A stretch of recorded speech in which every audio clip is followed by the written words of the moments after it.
दोस्तों नमस्कार, जोहार। ही चलते हैं झारखंड की ताज़ा खबरों की ओर। लेकिन उससे पहले अगर आपने अभी तक इस चैनल को सब्सक्राइब नहीं किया तो कर ले, जिससे कि आपको झारखंड की ताज़ा खबर रोजाना मिलती रहे। पहली और बड़ी खबर, झारखंड की हेमंत सोरेन सरकार ने रघुवर दास को बड़ा झटका दिया। रघुवर दास के कार्यकाल में कार्यरत तत्कालीन विद्युत नियामक आयोग के अध्यक्ष अरविंद कुमार समेत अन्य 2 लोगों के खिलाफ एसीबी जांच के आदेश दिए गए। उन पर आरोप है कि उन्होंने पद पर रहते हुए 25,000 करोड़ रुपए सरकारी राशि में गड़बड़ी की थी। जिन लोगों के लिए एसीबी जांच के आदेश मिले हैं उनमें सदस्य तकनीक आर्यन सिंह और बिहार फाउंड्री एंड कास्टिंग के प्रोपराइटर गौरव बुधिया है। अरविंद कुमार बिहार कैडर के सेवानिवृत्त आईएएस अधिकारी हैं। पूर्व सीएम रघुवर दास के शासनकाल में राज्य विद्युत नियामक आयोग के अध्यक्ष पद पर इनकी नियुक्ति हुई थी। सरकार बदलने के बाद उनसे त्यागपत्र ले लिया गया था। उनके खिलाफ 25,000 करोड़ रुपए की अनियमितता का आरोप है, जिसे उन्होंने तत्कालीन पूर्व सदस्य तकनीक आर्यन सिंह और बिहार फाउंड्री के मालिक गौरव बुधिया के सहयोग से अंजाम दिया। अगली खबर, झारखंड मुक्ति मोर्चा ने जीएसटी के नए प्रावधानों को लेकर केंद्र सरकार की घेराबंदी की। केंद्रीय समिति सदस्य सुप्रियो भट्टाचार्य ने सवाल उठाया कि क्या इसलिए जीएसटी लागू किया गया था। पठन पाठन सामग्री, रोटी से लेकर हर चीज पर टैक्स लगाया गया। मध्यम वर्ग परिवार पर टैक्स का भार डाला जा रहा।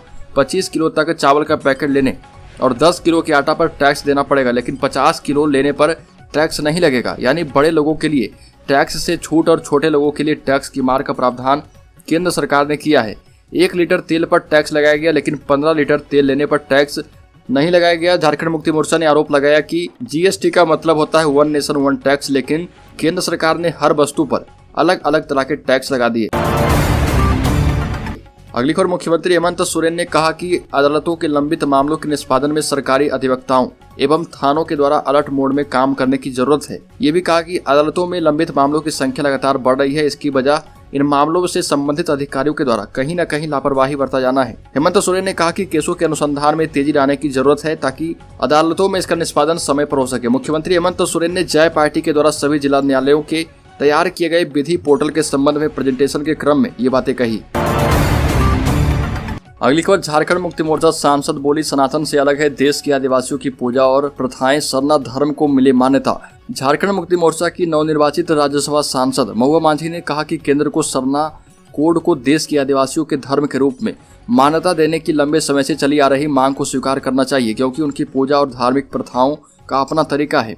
महुआ माझी ने मानसून सत्र के पहले दिन उच्च सदन में संसद सदस्य के रूप में शपथ ली और कहा कि वो अपने राज्य के लोगों की आवाज उठाने के लिए इस मंच का उपयोग करेगी और सरना धर्म कोड को मान्यता देने को लेकर सरकार पर दबाव भी बनाएगी। राज्यसभा सांसद महुआ माझी ने कहा कि हमारी पार्टी की लंबे समय से लंबित मांग है, अभी तक सरकार ने इस मामले को स्वीकार नहीं किया है। माझी ने कहा कि देश के आदिवासियों की अपनी पूजा और धार्मिक प्रथाएं हैं जो सनातन या हिंदू धर्म से बिल्कुल ही अलग हैं।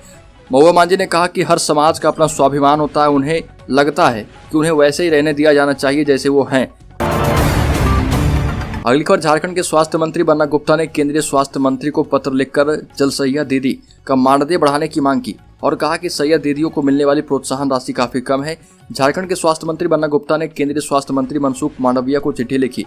बन्ना गुप्ता ने अपने पत्र में कहा कि कोरोना महामारी के दौरान केंद्र सरकार के जो निर्देश मिले उसके अनुरूप राज्य में काम किया गया और आगे भी काम करेंगे। इसके साथ ही झारखंड में 40,000 से अधिक आशा कार्यकर्ताओं और सहिया दीदी हैं। सैयद दीदी का मानदेय 5,000 रुपये तय करने की मांग की गई है। केंद्रीय स्वास्थ्य मंत्री को लिखे पत्र में बन्ना गुप्ता ने कहा कि राज्य की आशा कार्यकर्ताओं और सैयद दीदी की बदौलत ही झारखंड में मातृत्व मृत्यु दर और शिशु मृत्यु दर को कम करने के साथ साथ संस्थागत प्रसव की संख्या बढ़ी है। टीकाकरण अभियान में भी बढ़ चढ़कर काम किया जा रहा। स्वास्थ्य मंत्री ने सहिया के लिए मानदेय की राशि उनके प्रोत्साहन राशि के अलावा देने की मांग की। इसके साथ ही बन्ना गुप्ता ने केंद्र प्रायोजित स्वास्थ्य योजनाओं और अभियान के लिए भी केंद्र राज्यांश को बढ़ाकर देने की मांग की। अगली खबर, झारखंड हाईकोर्ट में प्रार्थी ने स्वयं की केस की पैरवी, हिंदी में हुई सुनवाई। झारखंड हाईकोर्ट ने एक मामले में पहली बार हिंदी में फैसला लिखाया है। इस मामले में प्रार्थी ने स्वयं कोर्ट में पक्ष रखा था। हालांकि हिंदी में पक्ष रखने का यह मामला नहीं है। इससे पहले कई बार याचिका दाखिल करने वालों ने स्वयं पक्ष रखते हुए हिंदी में केस की जानकारी कोर्ट को दी। हाईकोर्ट से मिली जानकारी के मुताबिक 6 जुलाई को जमीन विवाद के एक मामले में सुनवाई के दौरान याचिका दाखिल करने वाले नारायण गिरी स्वयं कोर्ट पहुंचे थे और केस की पैरवी के लिए अधिवक्ता नहीं रखने की बात कही। इस पर अदालत ने कहा कि आप अपने केस की पैरवी खुद कर सकते हैं और अदालत ने मामले की सुनवाई की। इस दौरान याचिकाकर्ता की ओर से अदालत में हिंदी में पक्ष रखा गया। हालांकि इस मामले में याचिकाकर्ता को कोई राहत नहीं दी गई है। अगली खबर, झारखंड के लातेहार से इंसानियत को शर्मसार करने वाला मामला सामने आया।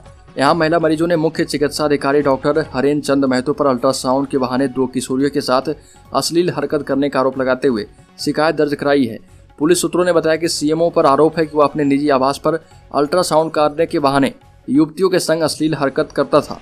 महिला थाना की प्रभारी सुनीता कुमारी ने बताया कि सिविल सर्जन के खिलाफ 2 अन्य अलग अलग युवतियों ने आवेदन देकर अश्लील हरकत करने का शिकायत किया है। अगली खबर, झारखंड में गो तस्करों ने रांची में महिला दरोगा को कुचला। हरियाणा के बाद झारखंड में अपराधियों ने एक पुलिस अफसर की वाहन से कुचलकर हत्या कर दी। रांची के तुपुदाना इलाके में एक पिकअप वैन के ड्राइवर ने महिला दरोगा को कुचलकर मार डाला।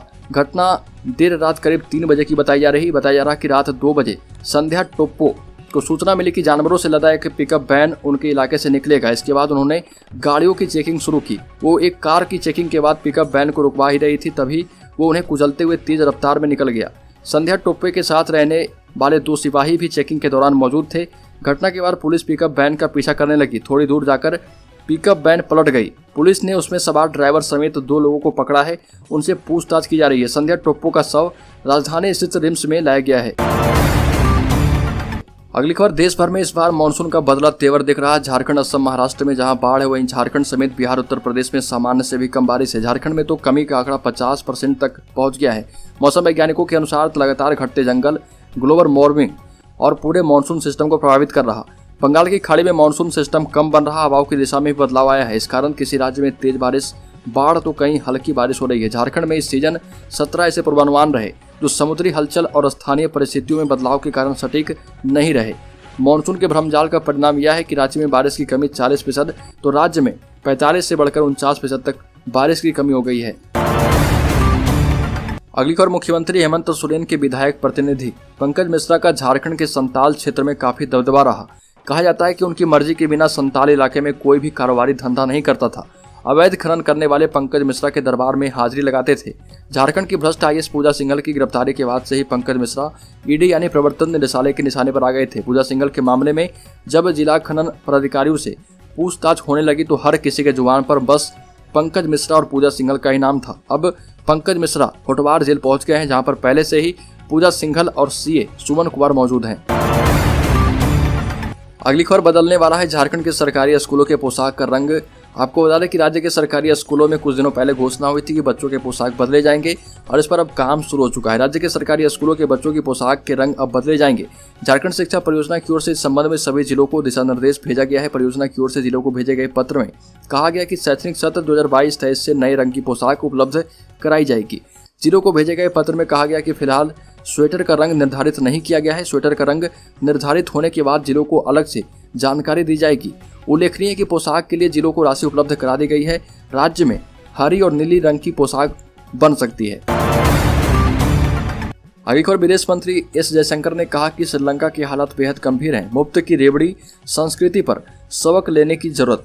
भारत ने पड़ोसी देश श्रीलंका के मौजूदा राजनीतिक एवं आर्थिक संकट को बेहद गंभीर बताया और स्वाभाविक रूप से इसको लेकर चिंतित भी दिखाया है। विदेश मंत्री S जयशंकर ने कहा कि श्रीलंका की मौजूदा स्थिति से वित्तीय अनुशासन, जिम्मेदार शासन के साथ यह सबक लेने की जरूरत है।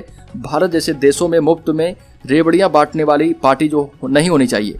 विदेश मंत्री S जयशंकर श्रीलंका की स्थिति पर बुलाई गई सर्वदलीय बैठक में बोल रहे थे और कहा कि श्रीलंका में स्थिति बहुत गंभीर है, लेकिन इस तरह के हालात भारत में कभी पैदा नहीं होंगे।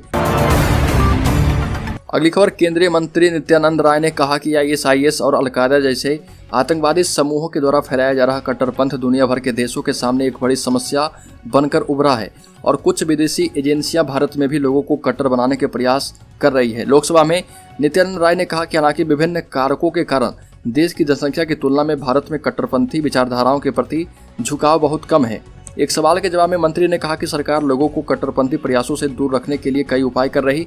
इसमें बिना भेदभाव कि विभिन्न सरकारी कल्याण योजनाओं को भी सभी तक पहुंचाना, समुदायों और क्षेत्रों के लिए विशेष योजनाएं, विभिन्न समुदायों के बीच समग्र संस्कृति और सह अस्तित्व को बढ़ावा देना और अल्पसंख्यकों को संवैधानिक सुरक्षा उपलब्ध कराना शामिल है। मंत्री ने कहा कि सरकार ने गैर कानूनी गतिविधि अधिनियम 1967 के तहत कई समुदायों और क्षेत्रों के लिए विशेष योजनाएं, विभिन्न समुदायों के बीच समग्र संस्कृति और सह अस्तित्व को बढ़ाया है। अगली बड़ी खबर, ई श्रम कार्ड धारकों के लिए जरूरी खबर है। अगर आप भी ई श्रम कार्ड धारक हैं तो आपको भी दूसरी किस्त का बेसब्री से इंतजार होगा। इस बीच खबरें ये आ रही है कि श्रम मंत्रालय ने कुछ लोगों के कार्ड रद्द कर दिए। जिनके कार्ड रद्द कर दिए गए हैं उनके खाते में ई श्रम कार्ड की स्कीम के पैसे नहीं आएंगे।